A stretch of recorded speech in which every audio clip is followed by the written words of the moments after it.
I don't know that there's ever been a person that has changed my trajectory of how I'm thinking as much as Mary Herbert. I got the chance to interview her on a podcast. And as I'm interviewing her, which by the way, took me about 30 minutes into the interview to like stop being enthralled with everything that she was saying. And in fact, the other person I was interviewing with was like texting me like, are you okay? Are you okay? Because I was so speechless. I was listening to Mary's story, and the entire time I'm in my brain turning like, how am I going to apply this information to my family? Like, oh my goodness, we have got to get working. We have got to do things differently. We have got to change. And I remember like the tears just start welling up for her story, as well as like what was coming for us. And I will just a little warning, guys, you better get your Kleenex ready if you're a crier. I mean, I'm just going to tell you, and I'm not a crier, and it pulled it. And her story is profound. It is beyond anything that I have heard in a long time. And immediately I was like, Mary, I've got to take you back to North Carolina. You've got to share this with our families. I promise you, I'm going to hush because I'm going to let Mary take the floor.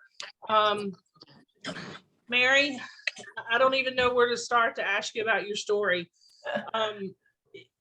Take us back to when you were a teenager, and what were you thinking? What made you just take us back? I'm Oh, I'm so happy to be here. Thank you, Gail. So I grew up knowing I was adopted. I grew up with a brother, also adopted. We are not blood related. And that's like the number one question every child used to ask us. Oh, is he your real brother? And that's, so typical. And it was brushed off. It just was part of us. It was not something we stewed about or fretted about. It just was who we were. And he, to this day, it's so interesting. I spend a lot of time talking to adult adoptees, and he to this day is not interested in finding his biological family. And that's what tonight's story is kind of about, is the drive, the primal instinct to get back to that first family. And I know a lot of you guys have adopted children or are thinking about it or are fostering. And that's sometimes a really complicated thing to think about, is when your children get older, they may or may not want to find their families. And my brother has no interest, and it drove me. I mean, it was in my core. There was nothing that could stop me. And as this story kind of unfolds a little bit, you'll see that there were so many bumps and twists and turns, and I just never stopped until I got there. So at 18, oh shoot, Gail, we're getting a bad echo. Oh, there we go. At 18, I was sat down in our living room, which was not a children's room. We had a very special room in our house that was for important conversations, or when we were in trouble, or my mom was diagnosed with cancer when I was a kid. We sat in there, and I remember that room specifically for big events. And so we were sitting in this room. I had just turned 18. I have a summer baby, and it was midsummer, and my parents had decided that was a good time. And I knew it was coming. They wanted to share with me the information that they did have. I am a domestic adoptee. I look very much like my parents. We didn't have a lot of questions about why you don't look like them. I, of course, thought I didn't look like them, but to the public, this was not something I struggled with as a kid. But it was a closed adoption, so I didn't know anything. My biological parents could have been the lady working at the grocery store that we checked out at, and I just would never have known. And so that drove me a little bit crazy. I have memories as a child of thinking maybe she'd walk around the corner and just be looking for me. And that's a memory that's recently surfaced. That's not something I remember thinking as a child. That's something as an adult I can now kind of dig in and remember feeling like that. But at 18, I was sat down. It was my turn. My brother's a little bit younger than me. And oh, Gail, there's like a little message that popped up about hearing double. Is that okay? I got it. Okay. Okay. I just didn't want to keep going. No. Okay. So my parents sat me down and handed me this folder, and I remember them chatting with me, and it was like Charlie Brown. I don't know how old everybody is here, but Charlie Brown, right? The teacher. And just, I didn't hear the words. I'm looking at the folder and I'm just asking, to please have it. And they're kind of going over what they know. And it really wasn't much. There's no name in there. My mother's height and weight, if she was a sibling, very basics. And I didn't hear anything familiar. This was all new and exciting. And I remember they handed it over to me at one point, and I must have put a cape on and flown up the 2 flights of stairs to get to a peaceful room to open it up and read it for myself, because whatever had come out of my parents' mouth, I did not hear. This was a really big moment for me, because I finally had something, and I opened it thinking there's going to be a name in there. I'm just going to call her up and learn all about her. And of course, there's no name in there. I mean, so silly, but I stared at that line for hours thinking it would just pop up, and it just didn't.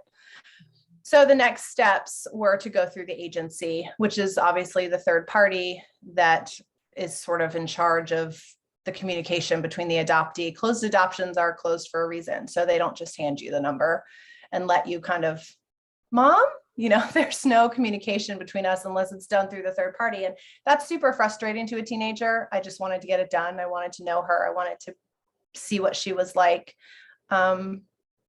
And we called the agency. I had a meeting. Again, it was a lot of Charlie Brown talk, because I had sat down and she had mentioned to me that my biological mom had called the agency and wanted to know how I was doing. And so we went through the protocol, which was probably different in the 90s than it is now. But back then, they reach out to the biological mother, and she was not ready. She had no interest at that point. They didn't have an update for her when she called. And knowing now what I know, I assume that was a moment of weakness when she called the agency, because for the next 12 years, she didn't have interest in knowing what was going on with me. And so the agency was a dead end, and it was so frustrating. So I went ahead and went to school, went to college. I met my now husband. I had a job after college, and it was great. I worked at sort of a front desk and had a lot of spare time. It was a first job. And so I started searching on my own, and the internet is this wonderful tool. And I ended up finding her by myself through what is a terrible comparison, but it was like a personal ad. I was on a website, and it was just thousands of people looking for children that they had given up for adoption or they had lost. And it was an awful time to search through all of these parents that were looking for their children. And one day I just found, it was like a personal ad. I had a baby. She was born on this date. And, I'm also adopted is what was written there. And I did know from the file that my biological mother was also adopted. And so I connected the dots, reached out to her, and we had a phone conversation. It was wonderful. She was delighted to talk to me, and we spoke for an hour. I was by myself, which is really how I do most things that involve my adoption. I did not call my adoptive parents and let them know what was going on. They were not a part of this journey for me. I needed to do it on my own. And I didn't want their emotions to cloud what I was thinking about this process. So I really tried. And even to this day, as I still explore this part of my life, I don't involve my husband until I know something. I just try to do it on my own. And then I sort of report back. And I think that's a safety mechanism that I have for myself when you're dealing with feelings that are uncharted, right? That you're not quite sure how you're going to react. And so we had a wonderful conversation, and I got off the phone with her, and she said, this is going to be a wonderful relationship, and we're going to be friends forever. And I'm so glad that you have found me, and I've always wanted this, and you're my only daughter. She did have a son many years later. He is now in college and wonderful. And I was her only daughter. I was it. And so she couldn't wait to have a relationship with me. So I remember tucking my kids in bed. She said, call me back later. and I tucking my husband in bed. I didn't have children yet. And tucking my husband into bed and getting back on the phone to call her, because you just can't get enough. You go through this phase when you find someone new that's a part of you, and you can't get enough. It's almost like a honeymoon phase. Us adoptees call it the honeymoon phase, when you find somebody that's related to you for the first time. Because truly, until I had my own children, I didn't have anybody that was blood related to me. And so this was magical to have her, to have access to her. And I called her and she did not pick up the phone. And of course I sent a text. I said, oh, is there a mistake? Were you supposed to call me? Was I supposed to call you? And, completely naive to think this is potentially intentional, right? She's maybe not answering the phone on purpose.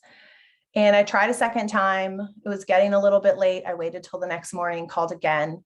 I waited a day or two later, called again, and she had disappeared. There was no explanation, which is kind of a bummer, right? I thought I had opened this chapter. I had found her on my own. I had gone around the agency. I didn't need my parents' help. This was something I had accomplished and I had wanted this. And then she just dropped off the face of the earth. And I didn't understand. Luckily, I had a wonderful husband and I was eager to be a mom myself. And so our lives continued. I have wanted since age 7 to have 4 kids of my own. I always wanted a huge family, and I have little reports from 2nd grade, 3rd grade, 4th grade. What do you want to be when you're older? And it is a mom. Every single time I want to be a mom. So through many therapy sessions, that is clearly connected to being adopted. But I didn't know that. That was my goal. I really wanted a family. So my husband and I bought a house on our 1st anniversary, and by our 2nd, we were pregnant with our 1st. And so our life continued. And twice a year, I would send a text message to my mom, my biological mom. And it was always very straightforward and short and empathetic. I was never angry with her, but I still wanted to know. There was still something driving me to get to her. And so it was something along the lines of, I'm here. I hope you're doing okay. I hope nothing's happened. I'm ready to, explore this again when you are, and, Merry Christmas. It was always Christmas time because that's sort of triggering. And the summertime, because I'm a summer baby. So when June 1st hit, that, stirring of where's my biological mother, on the month of my birthday, that was always something that really was triggering to me every June. So it's about every 6 months that poor woman would get a text from me, and she never answered, ever. She never answered. And I went ahead and had 1 baby, which is incredibly triggering. A second one 2 years later, a third one 2 years later, and a 4th one 2 years after that. And they are the biggest accomplishments of my life. And each of those times I went into the hospital, the triggering of having a child that is yours, that looks like you or belongs to you, or literally has just come out of you. So it is proof that she is yours or he is yours. There was something, it's a new feeling that I cannot replicate, because the last time I was with my mother, my biological mother, was in the hospital. And when you hold those babies, it sends you back to the moment you were born. And each time I left the hospital, I just cried and cried and cried, because I felt like if I never came back to the hospital, I would never be connected with her again. This is the only place I had ever been with her. And so having these babies was almost like a refresher in my adoption story. Each time I had one, there was a little ping in the adoption story to me. I was a little bit closer to her. I had my own. I'm doing what I'm meant to do. I'd reach out to her. I don't know that I ever revealed I was having all these kids, but it was definitely a reason to reach out in hopes that she'd want to know about me. And she never answered, which is probably, 12, 14 texts. I had 4 babies in 6 years, and she wasn't ready. So I got very brave one night and just picked up the phone and called her. And I had not done that before. I had had all these kids, and I was watching a Lifetime movie. Do not watch those. They are awful. They're about children that come back and kill their biological mothers. They're about children that are actually not who they are supposed to be. They're terrible and super triggering. Do not watch those. And I was watching one of those, and I picked up the phone and I just called, like, what do I have to lose? She's fallen off the face of the earth for 6-7 years now. I've had this huge family. She clearly doesn't want to be a part of my life, but there is still something driving me to her. I have a huge hole missing of my life that she's the only one that can fill it. Nobody else can fill that piece. And she picked up the phone and clearly was startled and did not know it was me. I mean, the gasp on the other end of the phone was clear that it was an accident. It was a mistake that she had picked up the phone. And she was very nice and cordial. And I never asked, where have you been? Like, do you not read your phone? I mean, it was all very water under the bridge. I'm so happy you picked up. How can we connect right this second? I just took what I could get. It had been so long. I'd only ever had one phone conversation with her. And I let her know I'm on the East Coast. Our states are kind of close together. And I just let her know that in a few weeks, I was going to be traveling up and staying near her for a few days. And that I would love to meet up with her if that was in any small chance of interest to her. And she took it. She said, yes, absolutely. Let's do that. This is wonderful. Thank you so much for not giving up on me. And I never addressed it. I never addressed the 6 years. I let her know I had a family of my own. And she said, where do you want to meet? And we made a plan. And I was back in the game. Like, I could breathe again. She's alive. I know she's here, and we're going to meet. So I have waited my whole life for this moment. And I grabbed my baby. I still had a nursing baby and a best friend, because I needed a support system with me and someone to take care of my baby when this moment was happening that I had envisioned forever.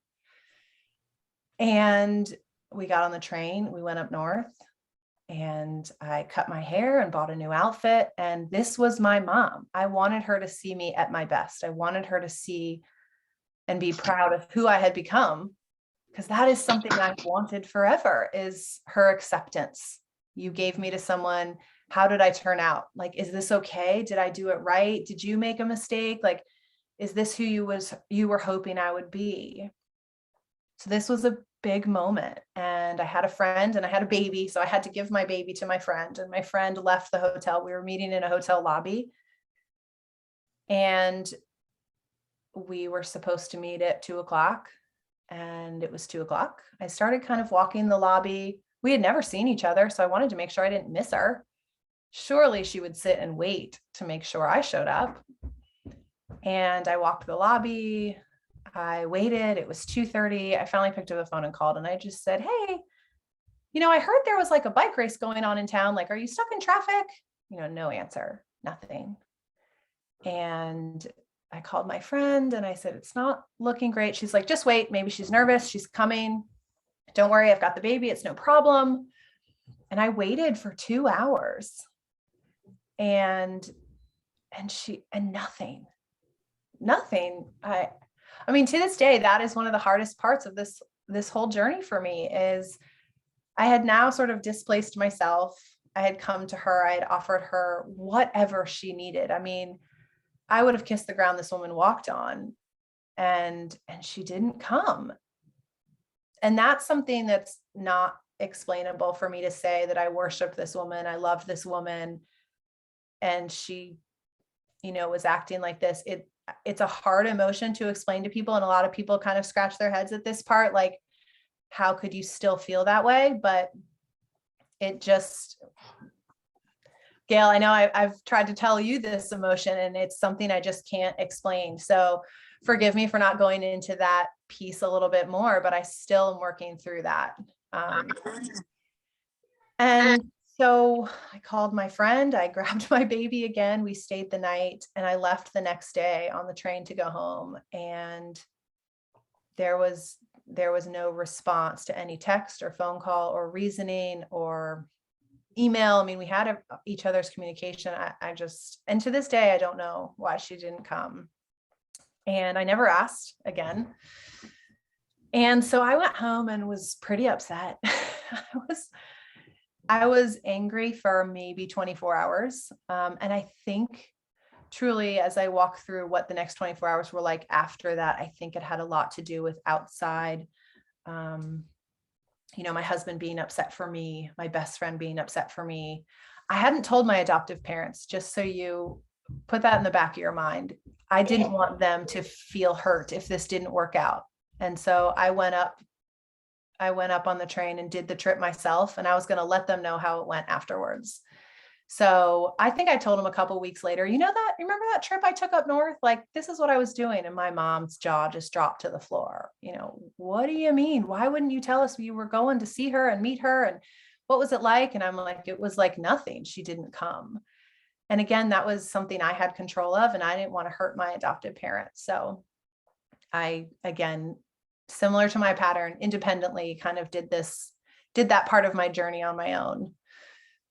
So I sent a text 6 months later, per the usual pattern that I had. Christmas came around. Hope you're okay. I'm still here. June came around. 2 years had gone by, and COVID started in the world, right? So the world was kind of strange, and it had just begun. My husband and I, they were forecasting to close down schools, and we were like, oh, we're going to need a date night. So we went out to dinner, got a babysitter, one of the last nights we had ever seen a restaurant open for a really long time. And we went out to dinner, and I just have the bite of salad about in my mouth, and our phones sit on the table during dates because we have 4 children at home. And my phone goes off, and it is a text from her. And I just said, you have got to be kidding.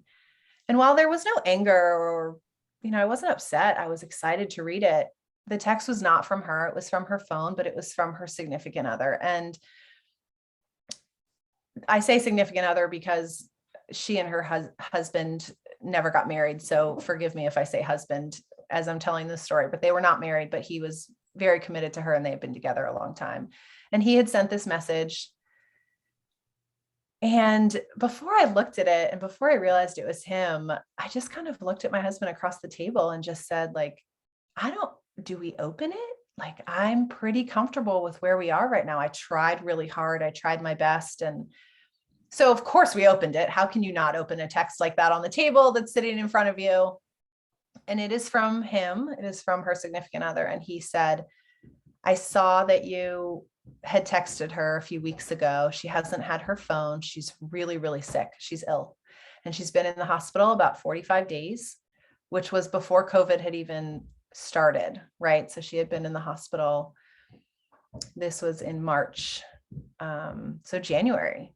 And he said she's not well. And so we're getting ready to put her on a helicopter, and we're going to take her out of our little small town hospital and take her up to a university in hopes that they can do something for her, because it's not looking great. And I wanted you to know where she was, what was happening. And we finished our meal. I remember getting up. I slid the phone over to my husband to read it, and I just looked at him and said, I need a minute.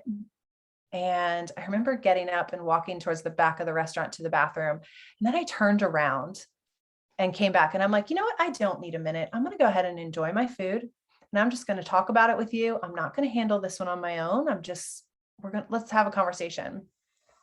And of course we finished the meal as quickly as possible. And I went outside and called him to ask, what can we do? How can we help? What is she sick with? Where do we need to be?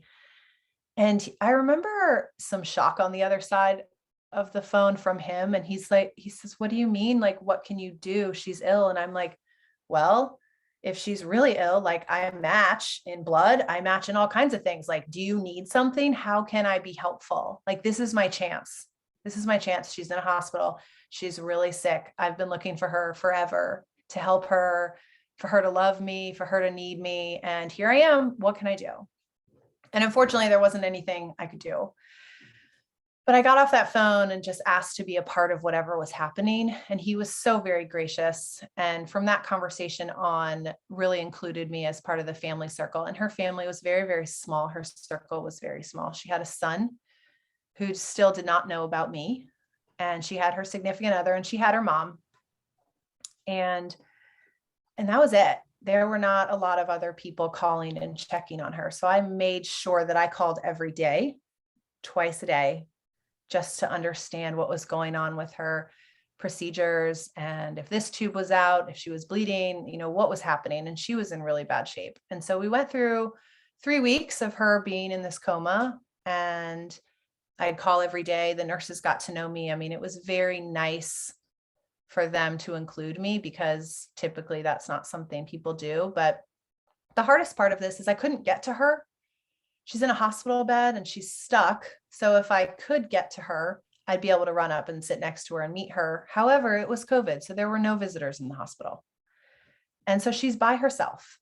And that broke my heart so much. I'd call each day, ask if she was awake, and she wasn't each day. And so I just have a faith side to me that I haven't discussed with you guys, but I had to trust that this was timing for a reason. And I wasn't meant to go up and see her, and I wasn't meant to have a relationship with her. And this is the end, they said. And one night I got a call, I think 11, almost 12 o'clock. And it was from her significant other. And he said, they've called us. She's not going to make it through the night. So her son and I are going to drive up and go see her. And he said, I'd love for you to be there if you want to be there. And as heartwarming as that is, that's also an incredible decision to have to make. She has spent her entire adult life, since I had found her 10 years ago, not wanting to be a part of my life. And here she is laying in a bed. I know her wishes, and they are not to have me there. But my wishes are to breathe the same air that she's breathing. I mean, this is the goal, is to get to her, to see her. And that may sound selfish. I mean, I've gotten people saying, how selfish are you? Like, that's not what she wanted. And it was what I wanted, and what I had hoped for. And the conversations that we had before led me to believe that she had maybe changed her mind. But the disappearing act that she played each time we had spoken was, a conflicting factor in the decision I made. I ended up not going, which was a really hard choice. I did not go. I got a call about 6 a.m. the next day that she had survived, and that they were sending him home from the hospital. He and her son, home from the hospital. And I got to tell you, that conversation was as hard as her disappearing, because I had made peace that evening with never seeing her. She was on her way out, and it took a lot of crying and a lot of talking through it. And I said, timing is not right. And I wasn't meant to be there. She could have met me in the hotel. We could have met that first conversation. Like, it just wasn't meant to be. But now she's alive. And the next day I got another conversation. They took the tube out. The next day I got another phone call. They've taken something else out. And all of a sudden she started getting better. And my head is exploding, you guys, because for almost 3 weeks I called and she's in a coma. And now she's going to die. And now she's survived. And now she's getting better. I couldn't wrap my head around it. But what did I do? Of course, I jumped on the second she's better. I need to talk to her. How is she? What can we do? How, can I be up there? Can I make her day? And she still can't have visitors. There's nobody there. So one day she woke up. Her significant other let her know that I had been involved in this journey for the last 6 weeks. And she was ecstatic to talk to me. And I picked up the phone and we chatted twice a day for 2 weeks, and got to know each other. And it is the most precious time. The conversations were sometimes 3 minutes because she was super tired, and sometimes they were 10 minutes, and sometimes it was me talking, and sometimes she would ask questions.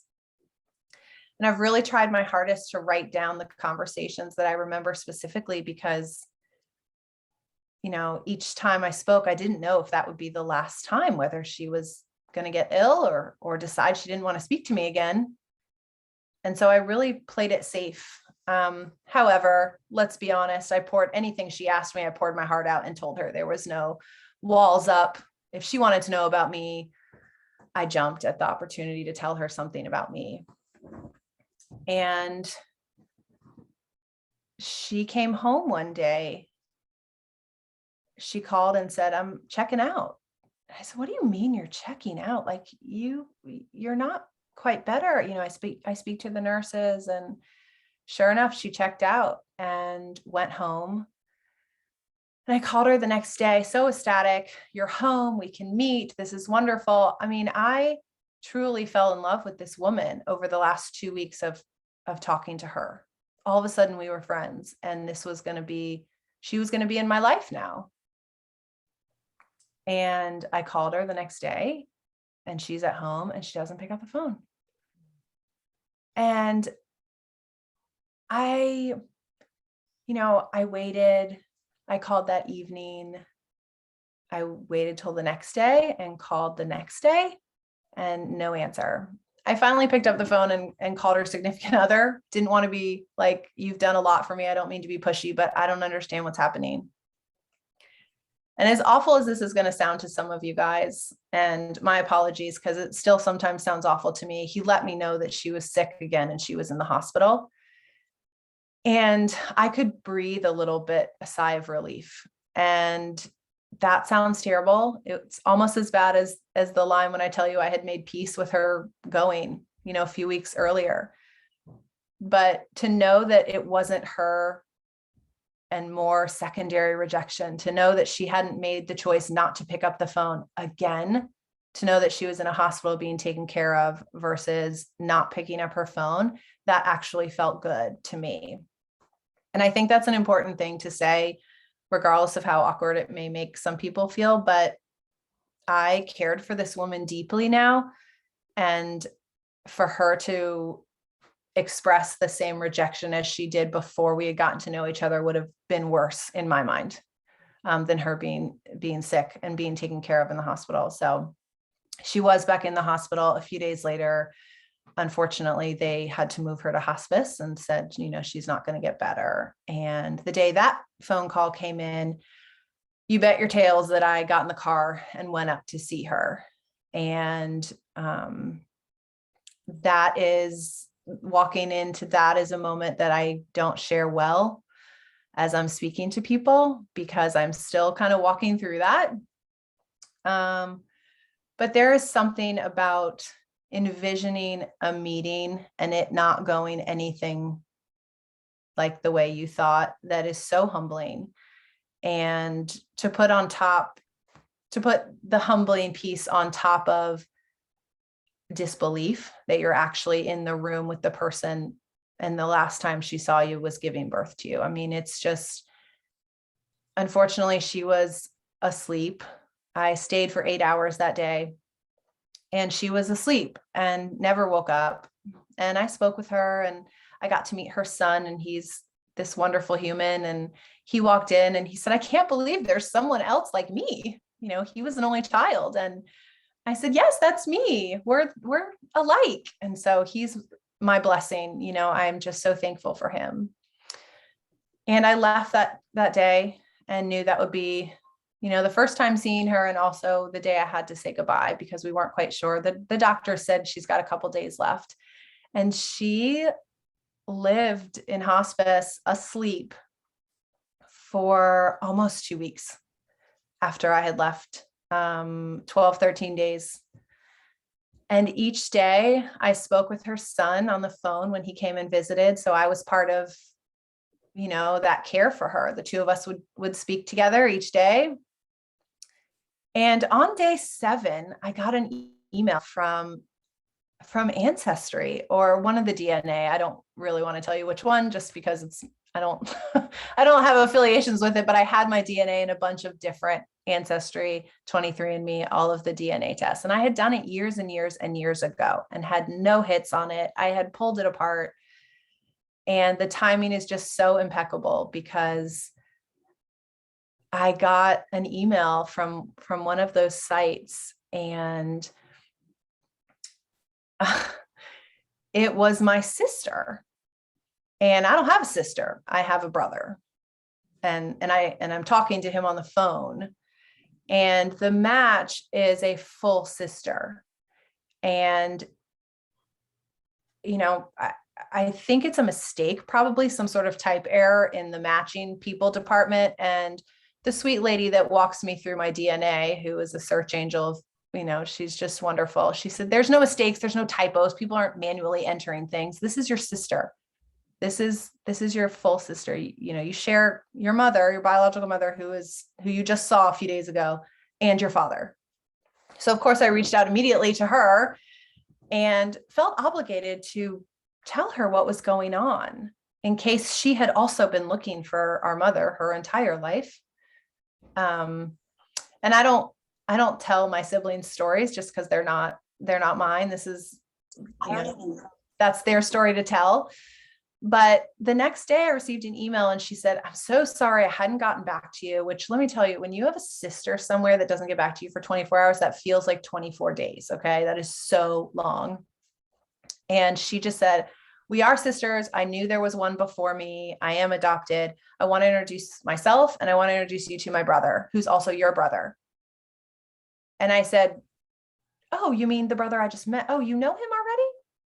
No, I grew up in a home with my brother, who was also your brother. And these are all surprise children that I didn't know about, that my half brother doesn't know anything about, that her significant other didn't know anything about. Nobody knew. And at the end of the email, and my jaw's on the floor, she said, there's also another one that we've been in contact with, and that's a sister. So there are 5 of us. She had given up 4 of us for adoption. She had 4 children in 6 years, which is what I ended up having myself, which is just something I hold close to my heart. And she had given us all up for adoption as infants. And I called my half brother up, who is the only one that really got to grow up with her. And none of us had met her except for me just days before. And I let him know that there were 4 of us, or 5, including him. And his jaw dropped. And I was on speaker so we could talk to our mom kind of together, our biological mom. And he just couldn't believe it. He was so happy and so delighted that there were others, and that, he's in the process of losing his mom, and there's all this support system. And I hung up and I just said, oh my gosh, like I can't even believe I just probably rocked that kid's world. He's a teenager. And I got a call the next day, very, very early, around 6 a.m., that she had passed away a few hours later. And I just truly have to think that timing is unbelievable. And all the times we could have met, I don't know that she would have shared with me that there were other siblings. The fact that the DNA was exposed, just days before she passed, we never got to have conversations about why. And I was the first one, so I'm the oldest. 17 months later is my full sister. 22 months later is my brother, my half brother. And then 20 months later is my sister, half sister. And then 12 years later is her son, who she parented. And like, c'est la vie. I mean, he is a big part of my life. We all have our own journeys as far as how involved we wanted to be in searching for her. But my particular story, I think it's really important to understand all adoptees look at different levels, but mine, I could not stop until I had gotten to her. And so if that's not something, I know open adoptions are so much more popular, common now than they were back then, as mine was a sealed shut, closed adoption. But I've read countless and talked to countless people that have open adoptions and have a 6-year-old that they haven't heard from their biological mother of their children since they were 2. And so I think this is something just to kind of keep in mind, that they're going to wonder, and to keep impeccable documentation or photographs or anything you can, because had I had a little bit more, I wonder, there's no way of knowing, but I wonder if it would have stifled that need to get to her. But I don't know that I would have done anything differently, even if I had gotten to her before. Oh, Mary, every time I hear the story, North Carolina is a closed adoption state.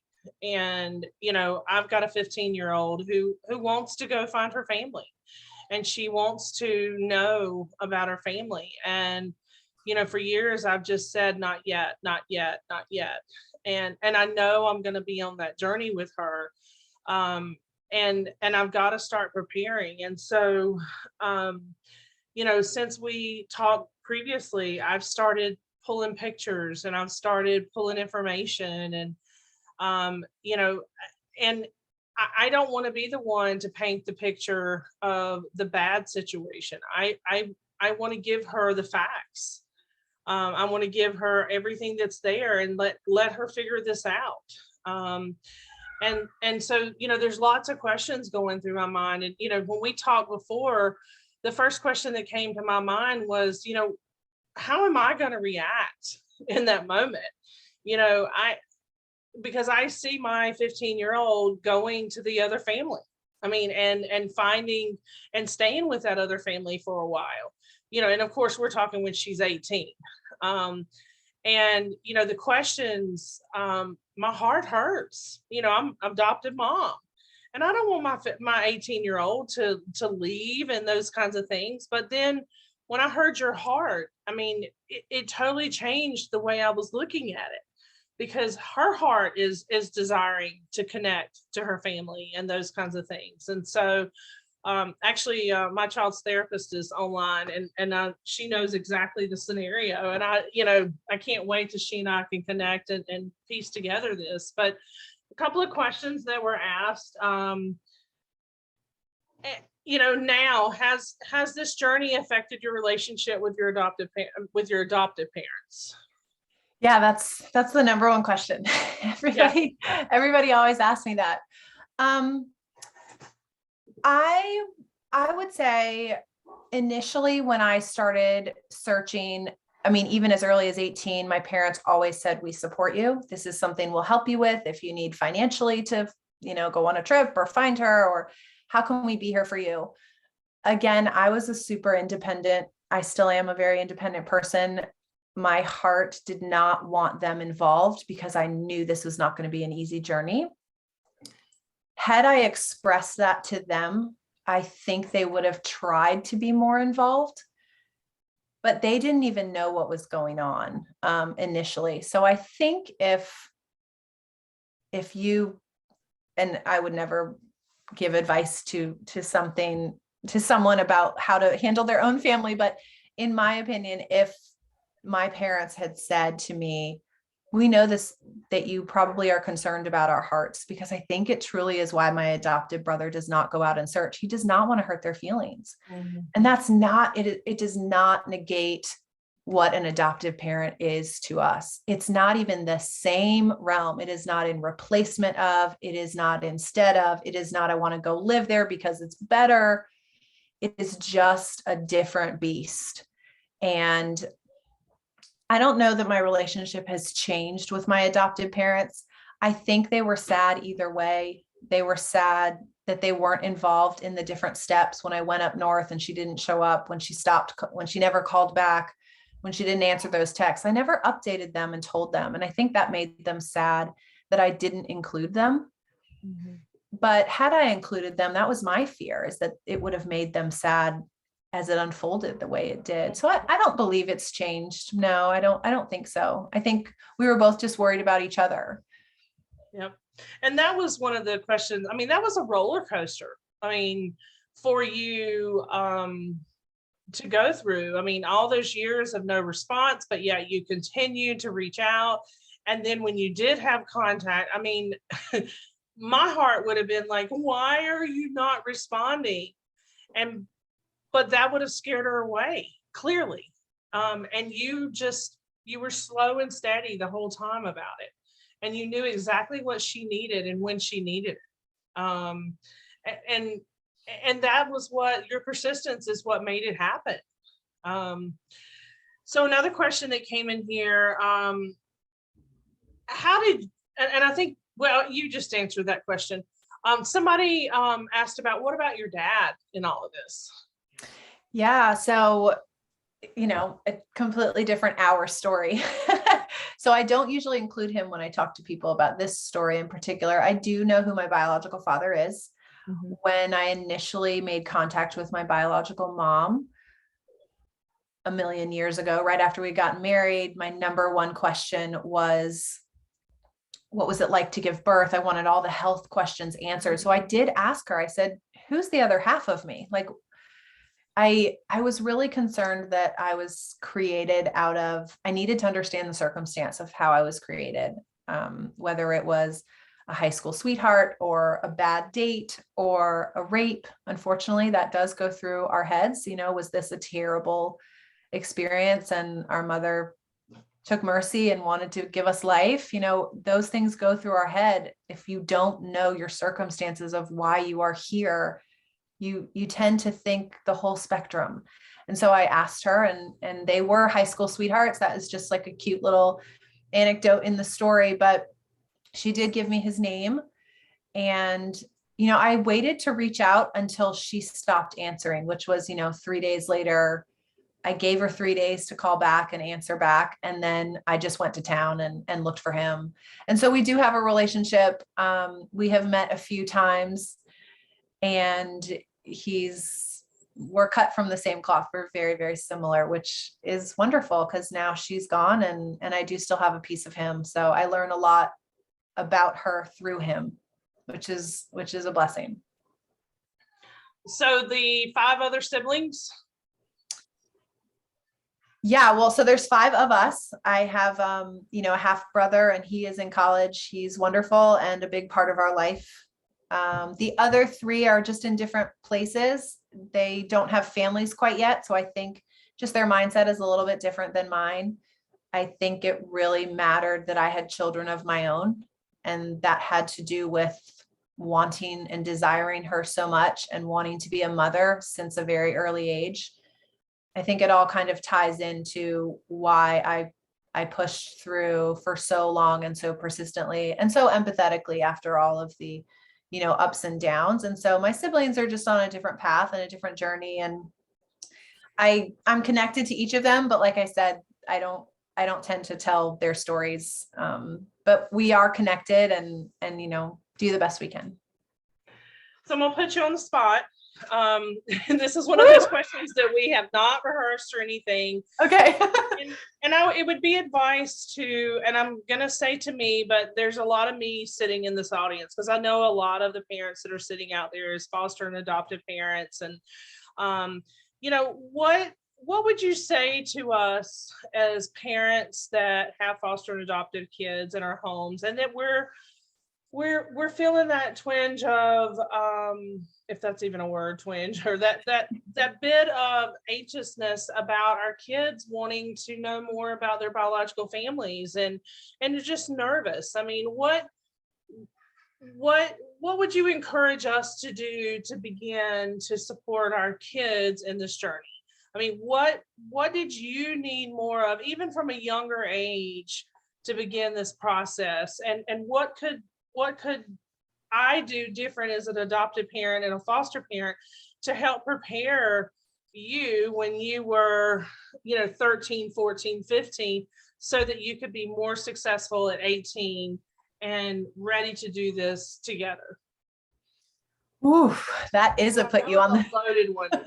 We did not rehearse this one. So no, but it's something adoptive parents, have reached out to me and I have discussions like this. I do tread carefully on this because I never want to give you advice to do something with your children. So I know. I just, as a discretion. As an adult adoptee, I'm asking you as an adult adoptee, yes, to me as a foster and adoptive mom. I mean, I'm scared to death, and it's not, and I know what to do, but I'm just scared, Yeah. And I think that's a completely normal feeling and a completely normal reaction to even the smallest twinge, right? Your word of, potential, wait a minute, are we getting there? Are we nearing that age where I can't fill all the holes? Because right now you're the caregiver, You're all of the love that they need. You change the diapers, you take them to school. They only need you. There comes a point where it turns and they need something else, and you cannot fill that. And I think that it's really important to say that. I think it's really important to even say that to them, but say it to yourself. It's not something you're doing wrong. It's not something that's lacking in your home. It's just something that needs to be addressed, because that's how we were born. That's how our story started. And when you signed up to be a parent, this comes at some point, whether it's when the person is 35 or at 18. Each of us differ so drastically. I mean, I know adoptees that are in their 40s and 50s, and they still they have no desire to find them. So it's not, this is going to be your kid. Your kid is going to have a story like this. It's definitely not that. But I think to talk about it, I don't know that my adopted parents ever said, it's totally normal for you to want to know who they are. They handed me the information they had and said, we are here for what you would like to do. And again, I wonder if that was like the birth of my independence. There was not a lot of hand-holding. There was not a lot of, we can do this, we can do that, we can do this. How are you feeling about this? How are you feeling about that? It was very much, here we are. We're at your, you can access any way that you, I'm sorry, I'm messing my word up too. Any way that you need us. But I think the acknowledgement of, we understand the hole that you're trying to fill. Let's talk about that hole a little bit. And it's not a scary thing. Like, I was afraid to talk to my parents many times. Even sometimes now, I don't like to talk to them about feelings I have towards the desire to know more about where I came from. And that's scary for us. So for them to acknowledge, we understand, I think that's important. And at an early age as you can, when you feel like it's starting to creep up. I don't think it's necessary when they're little. Again, they only need you, and they still only need you. This doesn't mean you're not needed anymore. It just is unfortunately something you as a mother or a father cannot fill. And so I almost see it as they're searching for part of their identity in all of this. 100%. Yeah. 100%. Yeah. And even I'm still working through where I was for a couple of weeks before my adoptive parents got me. And it's just this hole there, and I didn't know where I was and why was I there and who took care of me. And was it a foster parent? Was it again, the full spectrum. Was it like an orphanage? Was I just sitting with the social worker? Like, where was I? Who was taking care of me? It's definitely part of us as adults forming our collective narrative, right? We were born, we were in the hospital for 3 days, but then we have this chunk. And that's something I'm still working through. And it all, I think, is part of, why are we the way we are? Well, I'm not quite sure, because I'm kind of missing some pieces. And so I think, that's what we're looking for. Yeah. And it totally just popped in my mind. What tool do we have as foster parents? And then is that life book to fill in the gaps for these kids. And, even though, after you've made, so many of them, they're time consuming, but I mean, that would have been that hole filler. One more question. How do you manage relationships between adoptive and biological relatives? And you want to take that one, Mary? And do your children regard the adoptive and biological relatives equally as aunts, uncles, cousins, etc.? Oh, my children. How do my children? Yes. My children are little, kind of still. They are 5, 7, 9, and 11. And I remember going through this, and I'm in my husband's office, and I remember I knocked on his door when I got the email about all the siblings, and I knocked on his door, and my kids were at the bottom of the staircase. And I'm like, you will not believe this. There are a bunch of us. All of this is unfolding. I had just been to the hospital about a week prior to, getting all this information. And my kids were at the bottom of the stairs watching TV, and I saw their little ears perk up, and they kind of looked at me, and I just sort of looked at my husband, and he's like, and here we go. And it's up to you. It was up to me to explain to them pieces of who these new family members were. Again, in no way does it replace Uncle Bill, who is my brother, who I grew up with and who I love. But I think those relationships kind of work themselves out. I think if I become more involved in a new aunt and an uncle to my kids, they'll love them as much as I love them. And so as the relationship unfolds, again, it's not an in replacement. I mean, it's a bonus. It's a bonus. It's a bonus aunt. It's a bonus uncle. I mean, it's the more the merrier. Like, how lucky are we that we have somebody else? Like, it's such a blessing. And I had 4 kids. So when I'm old and gray, they will hopefully have a bunch of kids to come back. I mean, I think it's so special to add people if that's what, if that's what both parties are willing to do. So my kids are pretty little. They go with the flow. My half brother, who is a college student, my kids are very fond of. He's wonderful. So, but in no way does it replace, my brother. And so we just manage it day by day. If I get a phone call, I share, I'm having lunch with so-and-so today, and my kids perk up and, oh, that's the new, again, it's what you want to tell them. Kids are so black and white until they're not, until you kind of choose to give them more details. So I think it's kind of a gift that parents get to choose what to tell their kids. So that's something I take pretty wholeheartedly in what we share, but there will be questions, and there are questions. Yeah. So Mary, I thank you so much for coming on. I think your story just opens up a whole gamut of conversation for us as foster parents and adoptive parents. I have put the form in the chat box for the evaluation for tonight, as well as if there are 2 of you watching on one screen, not a problem. You just need to fill out 2 evaluations, and one would go in one person's name and the other one go in the other. Also on there is the link to sign up for the February 5th and the February 10th summit. You only need to sign up one time per person. Again, Mary, I mean, valuable information. And if you guys have any questions around this, be sure to email us at info@ffa-nc.org. Mary, if there's someone here tonight that says, hey, I want to find out some more information, I want to connect with Mary, I feel like, I just want to talk to you more about it, how can they get in touch with you? Yeah, I'd love to chat with you guys. I'm on Instagram. That's sort of a platform that I speak to a lot of adoptees and adoptive parents at Because Adoption is where you can find me. So it's all one word, Because Adoption. My website is also very, very easy to remember, becauseadoption.com.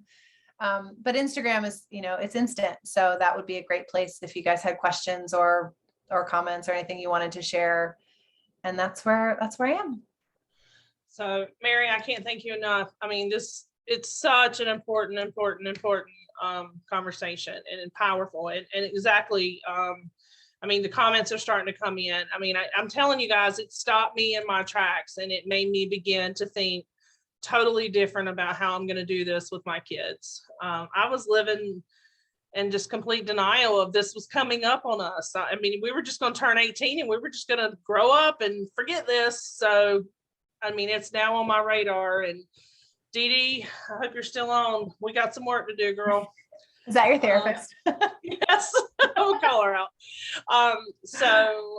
Thanks, guys. We appreciate you.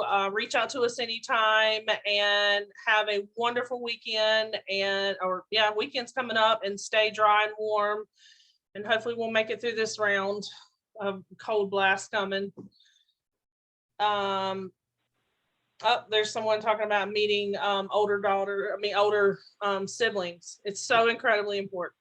Yeah. Good night. Thank you. Good night. Hey, Gail.